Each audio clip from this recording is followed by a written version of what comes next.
Hello, you welcome to Geekism and welcome back to Pinewood Hills, where we carry on with our British themed sort of budget park here in Planet Coaster. If you go on to enjoy this video, please let me know by clicking the like button. And if you're new here and you'd like to see lots more creative gaming for grown-ups, all you have to do is click subscribe. So, a little bit of a change up today. We have been working on the sort of vintage area, the original area of the park. Now we have the new Vintage Pack DLC in the game. Unfortunately, I'm not well. I'll try and keep this short and sweet, but I suffer from something called labyrinthitis, which is a problem with the inner ear, and it can be caused by lots of different things, ear infections, all sorts of different things, but mine is unfortunately like a recurring, I can't remember what the word is now, it's something where it just keeps happening over chronic, that's it, and unfortunately every so often it flares up, and it really just affects my balance in quite a bad way.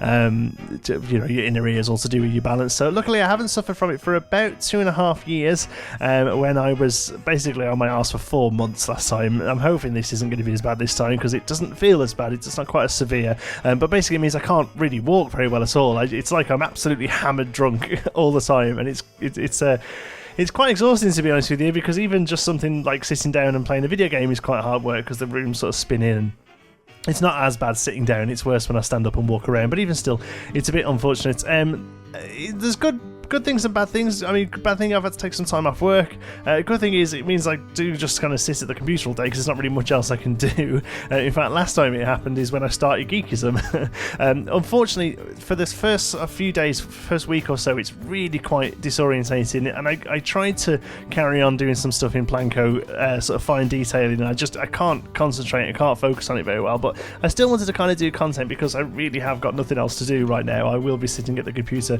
for pretty much for a week or two, hopefully not much longer, but you know, it really can change up either way. So anyway, I wanted to come in, so I thought I'd try something that's a little less sort of strenuous than that was, to play around with the new coaster, and it's the Aces, Flying Aces I think it's called in the game. It's Flying Turns, I think it's based on, which is in Knoebels farm in Pennsylvania, I want to say. I've done a bit of research into it. It says that it's the only sort of wooden one still standing, I believe, and it's a relatively new build as well. It's kind of like a modern Woody, I suppose.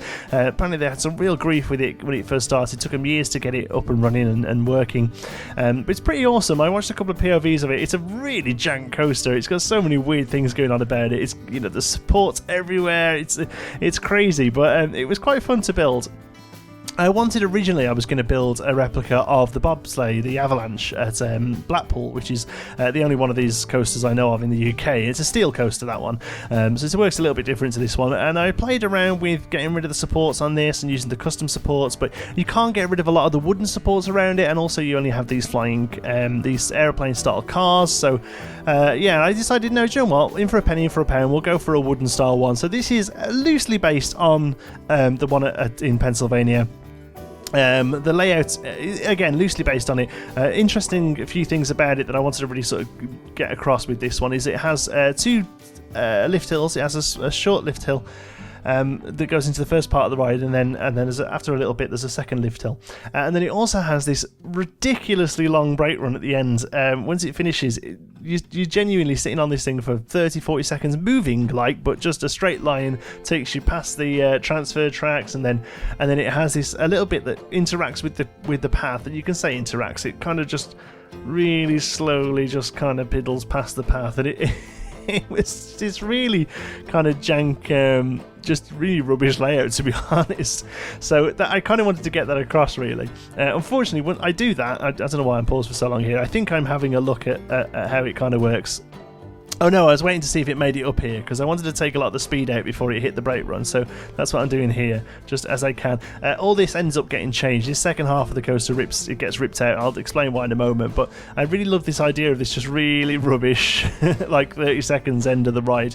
Unfortunately, Planco doesn't like that very much, and it gave the rating, I think it gave the ride something like a 1.3 excitement rating, and just nobody came over here, even covering the thing with golden treasure chests and adding billboards down the front of the park saying it was over here.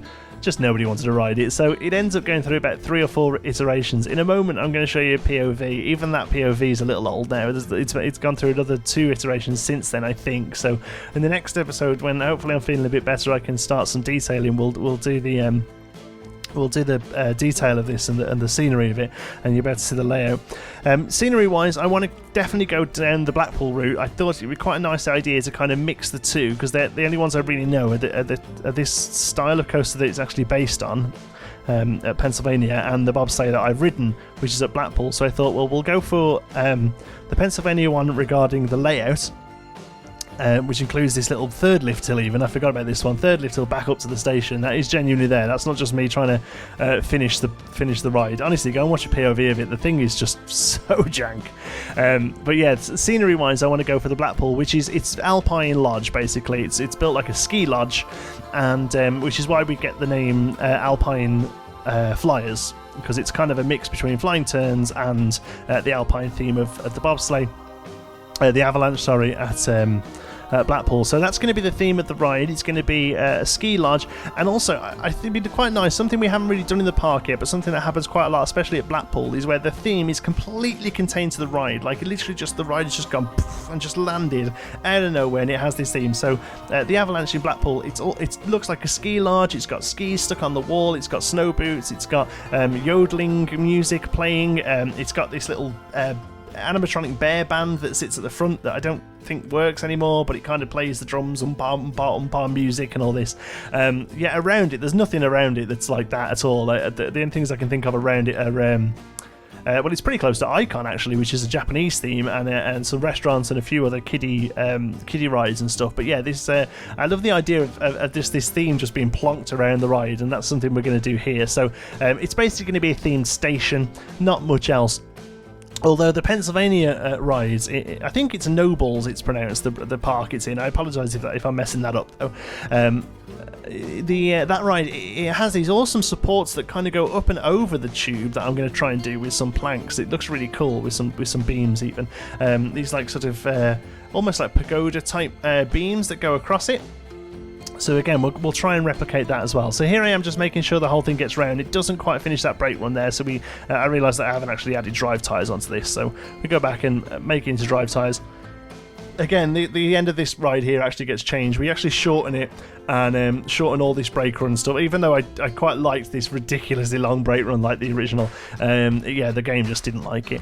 So after all the iterations, it's still not the most exciting ride. I think it's only something like 2.7. I'm hoping with scenery and you know, some more scenery around it, it will get it pushed up to that 3 that kind of makes it yellow and not red.